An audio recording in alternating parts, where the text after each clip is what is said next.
எல்லாருக்கும் நமஸ்காரம். நான் நாமகிரி சௌந்தரராஜன். இன்றைக்கி நம்ம ராமாயணம் ராமச்சரித்திரம் 2 அத்தியாயத்தில் முடிச்சிட்டோம்.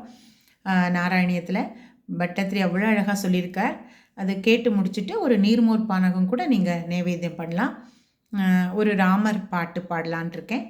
ராம ராம ராம ராம ராம நாம தாரகம் ராமகிருஷ்ண வாசுதேவ பக்தி முக்திதாயகம் ராம ராம ராம ராம ராம நாம தாரகம் ராமகிருஷ்ண வாசுதேவ பக்தி முக்திதாயகம் ஜானகி மனோகரம் சர்வலோகநாயகம் ஜானகி மனோகரம் சர்வலோகநாயகம் शङ्करादिसेव्यमान पुण्यनाम कीर्तनं शङ्करादिसेव्यमान पुण्यनाम कीर्तनं राम राम राम राम राम नाम तारकं रामकृष्ण वासुदेव भक्तिमुक्तिदायकम् वीरशूरवन्दितं रावणादिनाशनं वीरशूरवन्दितं रावणादिनाशनं आञ्जनेय जीवनाम